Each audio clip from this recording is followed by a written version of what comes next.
Today we're in the Chem 1 textbook, page 411, chapter 12 on stoichiometry, and we're going to do an example from numbers 45 and 46 on how to figure out relative amounts of reactants and products using stoichiometry.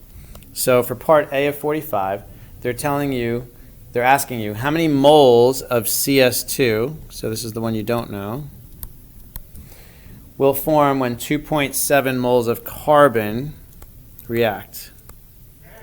So what you're going to do here is you're going to realize which type of bridge are we going to use. So let's recall really quickly. The little bridge, which is just divide once, multiply once, is going to be for moles, liters, and particles. However, the big bridge, where you divide twice and multiply twice, is going to be for grams. So since we're in moles, we're going to use the little bridge. So all we have to do is take 2.7 divided by 5 times 1. So we're going to do that on a calculator. 2.7 divided by 5 times 1 is going to be 0.54. So we are going to make 0.54 moles of CS2. Okay, for part B, it's a similar problem, so we'll just set that one up for you. It says how many moles of carbon, so that's going to be this number, how many moles of carbon, are needed to react with 5.44 moles of SO2. So the 5.44 goes over here. Again, this will be little bridge, so we're simply going to do 5.44 divided by 2 times 5. So 5.44 divided by 2 times 5 is going to be 13.6. So we're going to have 13.6 moles necessary to react with 5.44 moles of SO2. So this is how you're going to do these types of problems. Now we're going to go up a little bit to number 46. Let's see if we could squeeze it in here so we could still see the bridge notes. All right, so in 46 it says that you're asking for moles, but they're giving you the grams of the CH3OH. So in part A, they said you have 360. They just wanted you to write it with 3 sig figs, so they put it in scientific notation. So you have 360 grams of this, and they're saying how many moles of each reactant will you need? So you cannot bridge between units. You cannot bridge from grams to moles. You can either bridge in grams or bridge in moles. So we have a choice here. I'm going to show you both options. Option number 1 is to change these grams into moles.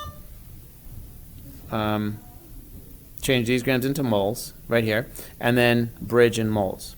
Okay, the other option would be to bridge in grams and then change them into moles. So I'm going to show you the first option of changing this into moles first. So we're going to change this into moles with a conversion.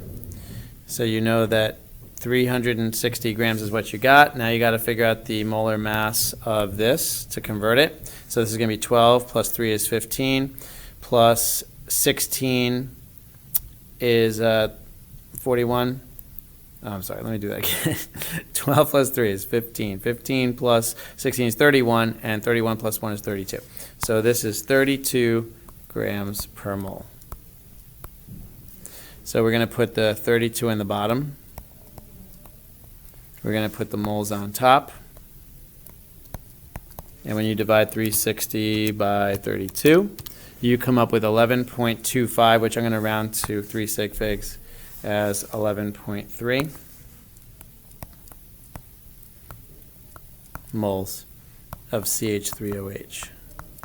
So this is how many moles I have, and that I'm going to put right over here, 11.3 moles. So now that I have moles, I can use the little bridge. I could simply do 11.3 divided by 1 times 2. In your head, you should be able to do that as 22.6 moles. And then we're going to do the little bridge for this and go 11.3 divided by 1 times 1, still 11.3. And that's going to be that. Okay, so that was option number 1. Let's talk about option number 2. So now we're going to scroll this up a little bit to give ourselves some space. And let's look at what we could do instead. Okay, we started off with the 360 grams of the CH3OH. So now what I'm going to do is I'm going to bridge in grams first and then change to moles afterwards. This method will actually be a little more work. Because we're going to have to use the big bridge to bridge in grams, I need to know the molar mass of each of these. So you go to the periodic table and you add this up. Oops. I'll do this in red to stay consistent here. This weighs 2 grams per mole, and this weighs 28 grams per mole. Again, it was 12 plus 16 for the carbon and oxygen. Here's 2 times 1 for the H. And now we're going to use big bridge.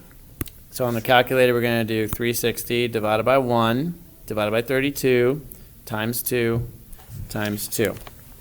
So on your calculator, 360 divided by 32 times 2 times 2 is going to give you 45 grams. So you would need 45 grams of hydrogen. And then we're going to go back to big bridge again. 360 divided by 1 divided by 32 times 28 times 1. And that's going to give you 315, which should make sense to you because 315 plus 45 is 360. Remember, that's always going to happen for grams, not other things, but grams it will. Okay, so the last step is to convert. We have to convert this grams into moles and this grams into moles. So we're going to use the mole roadmap once again. So I'm going to start off with my 315 grams of CO. I want to convert grams into moles. This weighs 28 grams per mole. So when you divide 315 by 28, you're going to get your moles of 11.3, which is right here. 11.3 moles of CO. And then we're going to do another conversion for the 45 grams of hydrogen. So we're going to write 45 grams of hydrogen. Again, we're going to convert grams into moles. It weighs 2 grams per mole. And when you divide that, you're going to get 22.5 as your answer for hydrogen. And that's going to go right over here. And the good news is that they match. See, this method got 11.3, this method got 11.3. This got 22.5 within rounding. This is 22.6, so that's totally fine. They both worked out within sig figs. So last summary here. Whenever you have a problem that's given in one unit and they ask for another unit, your choice is to convert first to the unit you want and then bridge in that unit, or bridge in the unit you're in and then convert at the end. Either way, it's going to give you the same result.